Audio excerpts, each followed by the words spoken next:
Capítulo 1. ¿Qué enseñó Jesús? Jesucristo es, sin duda, la figura más importante que jamás haya aparecido en la historia de la humanidad. Esto hemos de admitirlo, no importa cómo le consideremos. Ello es verdad, así le llamemos Dios u hombre. Y, si le consideramos hombre, ya le tengamos por el más grande profeta y maestro del mundo, o meramente como un bienintencionado fanático que, después de una efímera y tempestuosa vida pública, sufrió el dolor, la ruina y el fracaso. Sea cual sea nuestra interpretación, quedará el hecho incontrovertible de que su vida y su muerte, así como las enseñanzas que se le atribuyen, han influido en el curso de la historia más que las de cualquier otro hombre que jamás haya vivido. Mucho más, incluso, de lo que lo hicieron Alejandro o César, o Carlomagno, o Napoleón, o Washington. Son muchas las personas influenciadas por sus doctrinas, o al menos por las que se le atribuyen. Se escriben, leen y compran multitud de libros acerca de él. Se pronuncian más discursos o sermones sobre su persona que sobre todos los nombres mencionados juntos. Él ha sido la inspiración religiosa de toda la raza europea durante los 2 milenios en que ésta ha dominado y moldeado los destinos del mundo entero, tanto cultural como social como políticamente, y durante el periodo en que toda la superficie terrestre fue por fin descubierta y ocupada y sus rasgos salientes trazados por la civilización. Estos hechos lo colocan a él en el primer lugar de la importancia mundial. No hay, por lo tanto, empresa más elevada que la de inquirir e investigar acerca de sus ideales. ¿Qué enseñó Jesús? ¿Qué quiso verdaderamente que creyésemos e hiciésemos? ¿Cuáles fueron los fines que albergaba en su corazón? Y ¿hasta qué punto logró cumplir estos fines con su vida y con su muerte?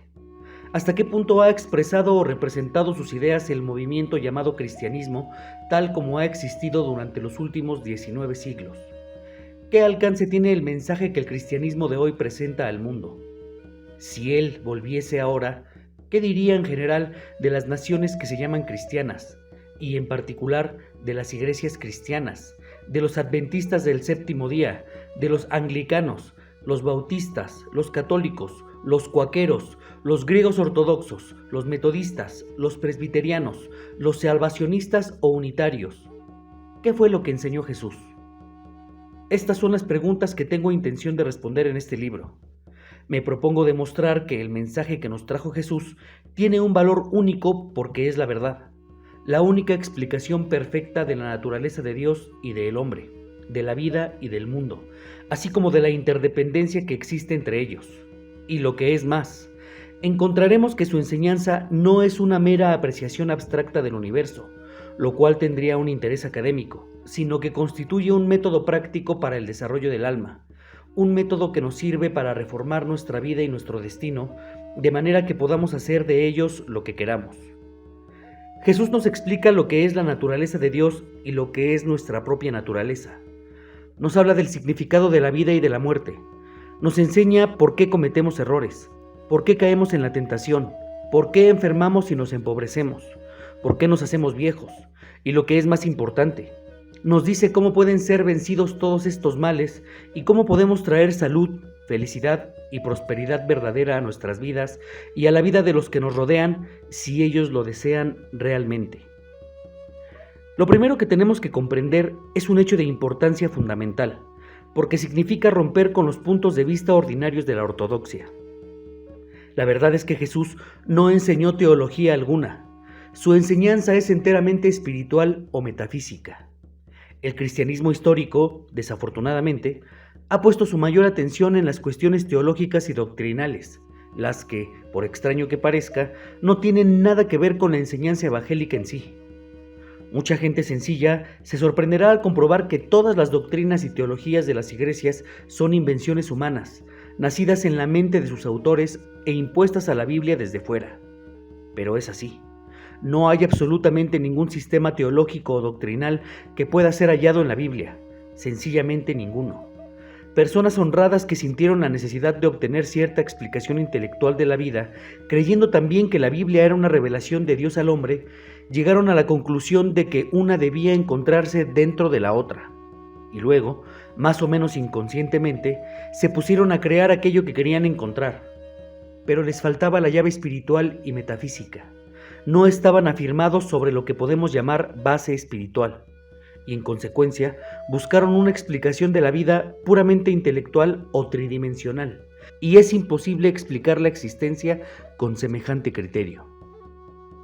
La explicación verdadera de la vida del hombre descansa en el hecho de su entidad esencialmente espiritual y eterna, y en que en este mundo y la vida que intelectualmente conocemos no son más que lo que muestra una corte en sección de la verdad completa acerca de él, y un corte en sección de cualquier cosa, sea una máquina o un caballo.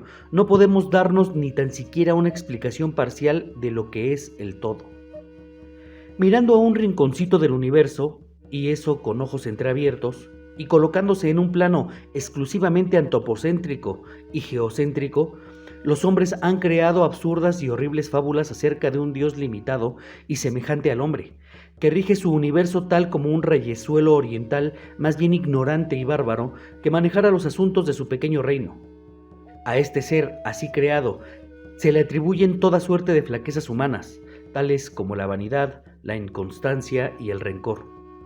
Luego surgió una leyenda forzada e inconsecuente acerca del pecado original, la expiación por la sangre, el castigo infinito por transgresiones finitas, y en ciertos casos se añadió una doctrina increíblemente horrible de la predestinación al tormento eterno o a la felicidad eterna. La Biblia no enseña ninguna teoría semejante, y si estuviera en los objetivos de la Biblia sostener tal cosa, ello aparecería claramente expuesto en algún capítulo u otro, pero no es así. El plan de salvación que figuraba con tanta prominencia en los sermones evangélicos y en los libros de teología de la pasada generación, es tan desconocido para la Biblia como lo es para el Corán. Nunca hubo tal plan en el universo, y la Biblia no lo expone en ninguna manera. Lo que ha sucedido es que algunos textos obscuros del Génesis, ciertas frases sacadas acá y allá de las epístolas de San Pablo y unos cuantos versículos aislados de otras partes de las Sagradas Escrituras, han sido entresacados y reunidos por los teólogos para sostener la clase de doctrina que a su parecer debería encontrarse en la Biblia. Jesús desconocía todo esto. Claro está que él no es en modo alguno un optimista. Nos advierte, no ya una vez, sino muchas, que la obstinación en el pecado trae en verdad muy serias consecuencias, y que el hombre perdiere la integridad de su alma aun cuando ganare el mundo entero, resulta extremadamente necio. Por otra parte, nos enseña que somos castigados a causa de nuestros propios errores, o mejor aún, son nuestros propios errores los que nos castigan. Jesús nos enseña también que cada hombre o mujer, por encegados que estén en lo impuro y malo, tienen acceso directo a un Dios de misericordia, paternal y todopoderoso, quien los perdonará y les proporcionará su propia fortaleza para ayudarles a descubrirse de nuevo a sí mismos, 77 veces si es necesario. Jesús ha sido también mal comprendido y mal representado en varias otras maneras. Por ejemplo, no hay ningún fundamento en su enseñanza sobre el cual establecer determinada forma de eclesiasticismo, jerarquía o tal o cual sistema ritualista. Él no autorizó semejante cosa, y de hecho, todo el contenido de su pensamiento es definitivamente antieclesiástico. A través de toda su vida pública, lo vemos frente a los clérigos y demás oficiales religiosos de su propio país. Por eso ellos se le opusieron y lo persiguieron después, llevados por un instinto de su propia conservación. Instintivamente sintieron que la verdad, tal como él la exponía, anunciaba el fin de su poderío y más tarde le hicieron matar. Él pasó por alto la pretendida autoridad que tenían ellos como representantes de Dios y hacia su ritual y ceremonias no mostró otra cosa que impaciencia y desprecio. Parece ser que, en materia religiosa, la naturaleza humana está más predispuesta a creer en aquello que quiere que en tomarse el trabajo de escudriñar las escrituras con una mente abierta. Hombres realmente sinceros, por ejemplo, se han abrogado el papel de guías del cristianismo con los más imponentes y presuntuosos títulos y después se han vestido de hábitos elaborados y magníficos para impresionar así a las gentes, pese a que su maestro, en el más claro lenguaje, ordenó estrictamente a sus discípulos que no hiciesen nada de eso. Pero vosotros no os hagáis llamar rabí, porque uno solo es vuestro maestro, el Cristo, y todos vosotros sois hermanos. Mateo 23:8. denunció a los fariseos como hipócritas. Jesús, como veremos más adelante, no sancionó nunca la importancia de ceremonias rituales, ni de leyes rígidas, ni de ordenanzas severas de ninguna clase. En lo que sí insistió fue en que cierto espíritu prevaleciera en la conducta de uno, siendo cuidadoso en enseñar solo principios, sabedor de que cuando el espíritu es recto, los detalles lo serán en consecuencia. La letra mata, pero el espíritu vivifica, según lo demostraba el triste ejemplo de los fariseos. Sin embargo, a pesar de esto, la historia del cristianismo ortodoxo se compone en su mayor parte de esfuerzos encaminados a hacer observar a los fieles toda clase de ritos externos. Un ejemplo lo tenemos en los puritanos. Al querer imponer a los cristianos el sábado de los judíos como de descanso, a pesar de que las leyes sabáticas eran una ordenanza puramente hebraica. También lo tenemos en los crueles castigos sufridos por los que descuidaban lo referente exclusivamente a la profanación del sábado. Y a pesar del hecho de que Jesús no miraba con simpatía la observancia supersticiosa del sábado, diciendo que el sábado fue hecho para el hombre y no el hombre para el sábado, e insistiendo en hacer cualquier cosa que creyera oportuno en ese día. A través de su enseñanza se advierte claramente que el hombre debe hacer de cada día un sábado espiritual, pensando y conduciéndose de una manera espiritual. Es obvio, pues, que si el sábado hebreo fuera todavía impuesto a los cristianos, como estos no guardan su observancia, sino la del domingo, aún estarían incurriendo en las mismas consecuencias de quebrantarlo. Muchos cristianos modernos, sin embargo, se dan cuenta de que no hay ningún sistema de teología en la Biblia, a menos que se quiera ponerlo allí de forma deliberada, y han renunciado casi por completo a la teología, porque sienten intuitivamente que es la verdad. En realidad, su actitud carece de justificación lógica, puesto que no poseen la clave espiritual que hace inteligible la enseñanza de Jesús, y por eso tratan de racionalizar su actitud de diversas maneras. Tal es el dilema de quien no posee ni la ciega fe de la ortodoxia, ni la interpretación espiritual y científica de la Biblia. Se encuentra sin sostén en todo aquello que no pertenece a la vieja escuela unitaria. Si no rechaza del todo los milagros, siente gran incomodidad con respecto a ellos. Le desconciertan y quisiera que no apareciesen en la Biblia. Se alegraría mucho si los pudiera dejar de lado. Un bien conocido clérigo ha publicado recientemente Una vida de Jesús, que ilustra cuán falsa es esta posición. En este libro, el autor concede la posibilidad de que Jesús curase a algunas personas o les ayudase a curarse a sí mismas, pero nada más. Niega rotundamente los otros milagros. Según él, estos no fueron más que las acostumbradas leyendas que se forman alrededor de todos los grandes personajes de la historia. Cuando ocurría la tempestad en el lago, por ejemplo, los discípulos se hallaban en extremo asustados hasta que se acordaron de Jesús, y este pensamiento solo sirvió para calmar sus temores. Este hecho fue exagerado más tarde hasta convertirse en una historia absurda que describía a Jesús mismo andando sobre las aguas para acercarse al barco. En otra ocasión, sigue el mismo autor, parece que Jesús reformó a un pecador, levantándole de una sepultura de pecados, y esto, años después, llegó a ser una leyenda ridícula en que se relata la resurrección de un muerto. Otra noche, mientras Jesús oraba fervorosamente, su rostro se iluminó con un extraordinario resplandor, y Pedro, que se había dormido, se despertó sobresaltado. Años después, Pedro refería, en un cuento confuso, cómo le pareció ver a Moisés en aquella ocasión. Así se creó la leyenda de la transfiguración, y es tal el origen de otros y otros ejemplos semejantes. Por supuesto, debemos escuchar con compasión los argumentos sinceros de un hombre que se haya impresionado por la belleza y el misterio de los evangelios, pero, faltándole la clave espiritual, cree sentir que su sentido común y toda la erudición científica de los hombres están en contradicción con el contenido de esos evangelios. Pero no es tan sencillo. Si los milagros no sucedieron realmente, todo el resto de los evangelios pierden su significación real. Si Jesús no creyó que fuesen posibles tratando de llevarlos a cabo, nunca, es cierto, por ostentación, pero sí constante y repetidamente. Si él no creyó y enseñó muchas cosas en franca contradicción con la filosofía racionalista de los siglos XVIII y XIX, entonces el mensaje de los evangelios es caótico, contradictorio y carente de todo significado. No podemos eludir este dilema diciendo que Jesús no estaba interesado en las creencias y supersticiones de su tiempo, y que las aceptó más o menos pasivamente porque lo que le interesaba en verdad era el carácter. Este es un argumento débil, porque este carácter debe incluir una comprensión de la vida inteligente y vital a la vez. Asimismo, debe incluir ciertas creencias y convicciones definidas acerca de las cosas de importancia valedera. Pero los milagros sí ocurrieron. Todos los hechos que los 4 evangelios relatan de Jesús sucedieron, y muchos más. Muchas otras cosas hizo Jesús que, si se escribiesen una por una, creo que este mundo no podría contener los libros. Juan 21:25. Jesús mismo justificó con sus obras lo que la gente estimó ser una perfecta y maravillosa enseñanza, pero él fue aún más lejos y dijo, refiriéndose a aquellos que estudian y practican sus enseñanzas: las cosas que hago las haréis, y muchas más aún. Después de todo, ¿qué es un milagro?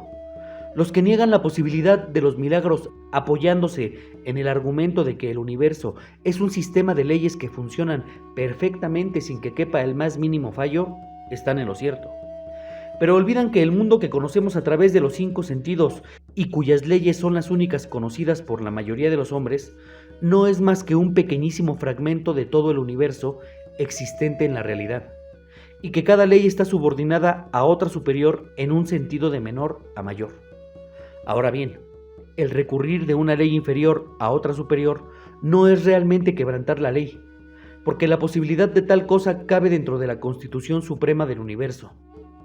Por eso, en el sentido correcto de lo que la violación de una ley implica, los milagros no son posibles. Empero, en el sentido de que todas las leyes ordinarias y las limitaciones corrientes de lo físico pueden ser abrogadas y contrarrestadas por algo más alto que las comprenda, los milagros, en el sentido coloquial de la palabra, no solamente son posibles, sino que pueden ocurrir y ocurren. Supongamos, por ejemplo, que un lunes nuestros asuntos se encuentran en tal condición que, humanamente hablando, es seguro que antes que la semana termine se producirán determinados cambios. Puede tratarse de cuestiones legales, acaso alguna dura resolución judicial o problemas físicos en nuestra salud corporal. Puede que una alta autoridad médica haya decidido que es indispensable una operación muy delicada, o aún más, que estime su deber decir al paciente que no hay esperanzas de que recobre su salud.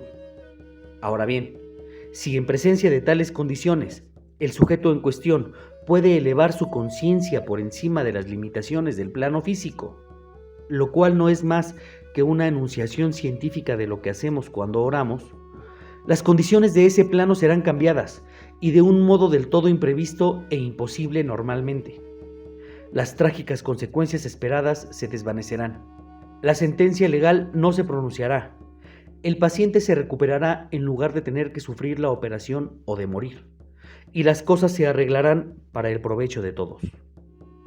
En otras palabras, los milagros en el sentido corriente de la palabra pueden suceder, y en efecto, suelen suceder como resultado de la oración. La oración tiene realmente el poder de cambiar las cosas.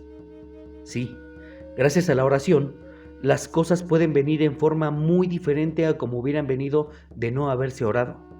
No importa cuál sea la dificultad que enfrentamos, no importan las causas que la hayan producido, suficiente oración barrerá la dificultad. Solamente debemos ser perseverantes en nuestra apelación a Dios. La oración, sin embargo, es al mismo tiempo una ciencia y un arte, y fue a la enseñanza de esta ciencia y de este arte que Jesús dedicó la mayor parte de su ministerio. Los milagros de los evangelios sucedieron porque Jesús tenía aquella comprensión espiritual que le daba un poder en la oración superior al que nadie había tenido jamás. Encontramos otro intento de interpretar los evangelios digno de tomarse en cuenta, que es el de Tolstoy. Este trató de presentar el Sermón del Monte como una guía práctica de vida, tomando sus preceptos literalmente y pasando por alto la interpretación espiritual de la cual no era consciente.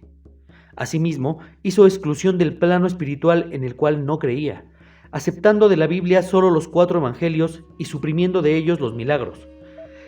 Hizo un esfuerzo tan heroico como vano de armonizar cristianismo y materialismo, y por supuesto fracasó.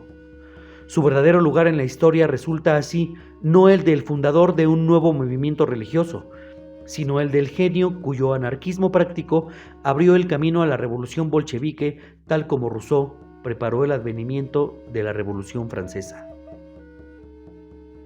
Es la clave espiritual lo que revela el misterio del contenido de la Biblia en general y de los Evangelios en particular. Es esa clave o interpretación espiritual lo que nos explica los milagros y nos muestra cómo Jesús los hizo para probarnos que nosotros también podemos hacerlos y librarnos así del pecado, de la enfermedad y de las limitaciones. Con esa clave podemos prescindir de las inspiraciones de la elocuencia y deshacernos de interpretaciones de la Biblia literales y supersticiosas, y no obstante entender que es ella el más preciado y auténtico tesoro que posee la humanidad. Desde fuera, la Biblia es una colección de documentos inspirados que fueron escritos a través de siglos por hombres de todos los tipos y en circunstancias diversas.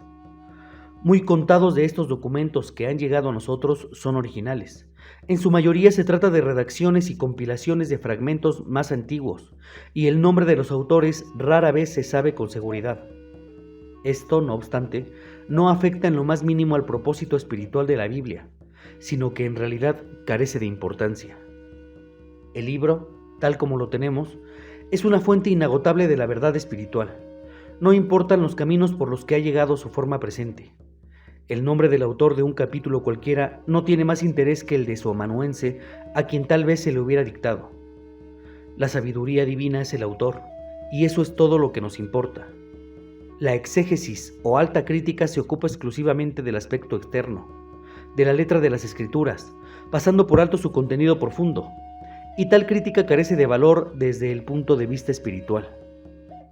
El mensaje profundo de la Biblia nos es presentado a través de formas diversas, historia, biografía, así como lírica y otras formas poéticas, pero sobre todo se emplea la parábola para expresar la verdad espiritual y metafísica. En ciertos casos, lo que nunca había sido destinado a ser más que una parábola fue interpretado literalmente durante algún tiempo. De ahí que a menudo haya parecido que la Biblia enseña cosas en completa contradicción con el sentido común. Un ejemplo de esto lo tenemos en la historia de Adán y Eva en el jardín del Edén. Interpretado correctamente, este relato es tal vez la más maravillosa de todas las parábolas.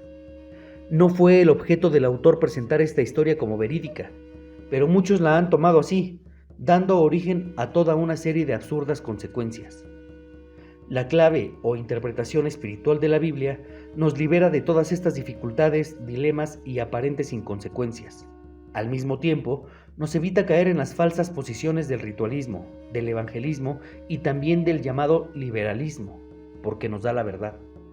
Y la verdad viene a ser nada menos que la sorprendente pero innegable realidad de que todo el mundo exterior, sea el cuerpo físico o las cosas comunes de la vida, los vientos y la lluvia, las nubes, la tierra misma, está sujeto al pensamiento del hombre y que él puede dominarlo cuando adquiere conciencia de ello. El mundo exterior, lejos de ser una prisión de circunstancias, como comúnmente se le supone, no tiene en realidad ningún carácter propio, ni bueno ni malo. Su carácter es ni más ni menos que el que nuestros pensamientos le dan. Es plástico a nuestro pensamiento, cuya forma toma, y ello es cierto, entendámoslo o no, querámoslo o no. Los pensamientos que a lo largo del día ocupan nuestra mente, nuestro lugar secreto, están modelando nuestro destino hacia lo bueno o hacia lo malo. Verdaderamente, toda la experiencia de nuestra vida no es más que la proyección externa de nuestro pensamiento. Ahora bien, está en nosotros elegir la clase de pensamientos que albergamos en nuestro receptáculo mental. ¿Acaso sea difícil cambiar el rumbo ordinario de nuestro vicioso modo de pensar? Pero puede hacerse. Podemos escoger la índole de nuestros pensamientos, y en efecto, siempre lo hacemos así. Por consiguiente, nuestras vidas son justamente el resultado de nuestra selección mental. Son, por lo tanto, la hechura de lo que nosotros mismos hemos dispuesto, y en consecuencia, existe perfecta justicia en el universo. No existen sufrimientos como consecuencia del pecado original de otro, sino que recogemos la cosecha que nosotros mismos hemos sembrado. Poseemos libre albedrío, pero este albedrío descansa en nuestra selección mental. Tal es la esencia de lo que Jesús enseñó.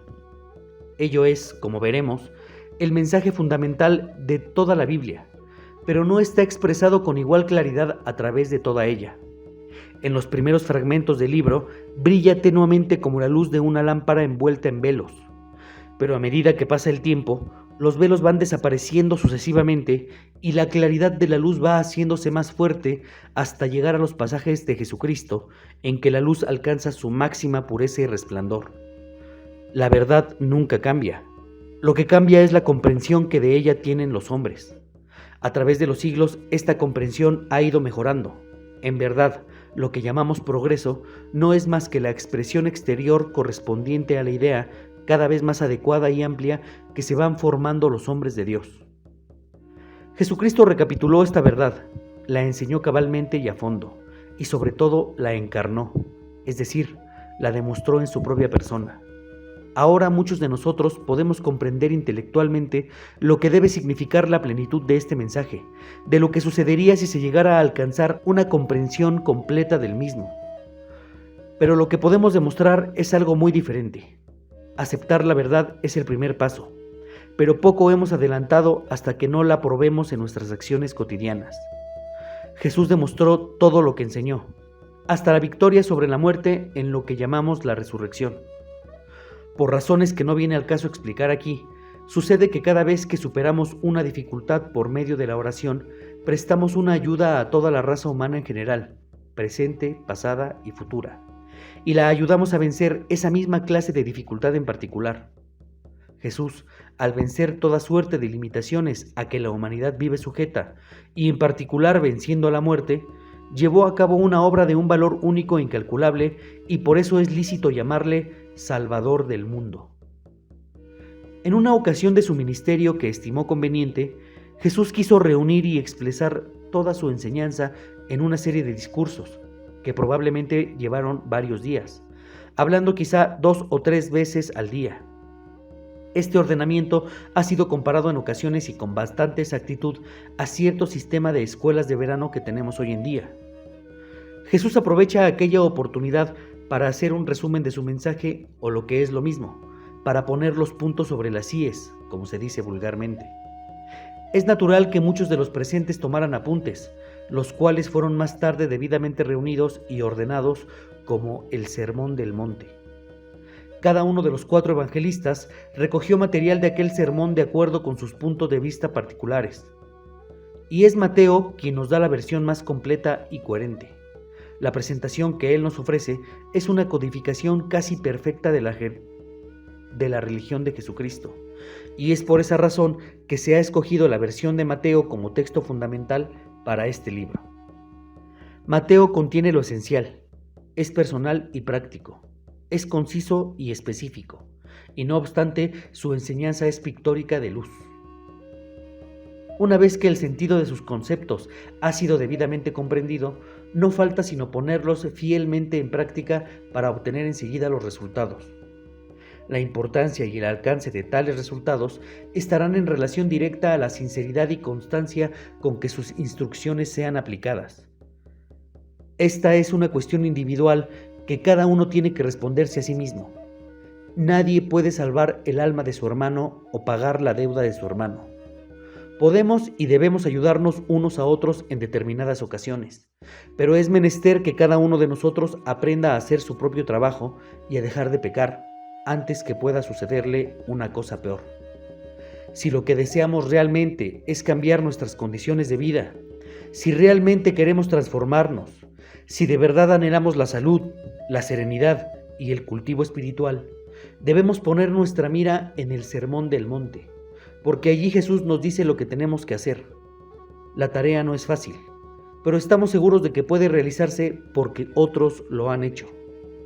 Mas es necesario pagar el precio, y este consiste en aplicar estrictamente los principios de Jesús en cada aspecto de la vida y en cada hecho cotidiano, tanto si sentimos el deseo de hacerlo como si no, y especialmente en aquellos casos en que nos sentimos inclinados a no hacerlo. Si estamos dispuestos a pagar ese precio, entonces el estudio de este magnífico Sermón del Monte se convertirá para nosotros verdaderamente en el monte de la liberación.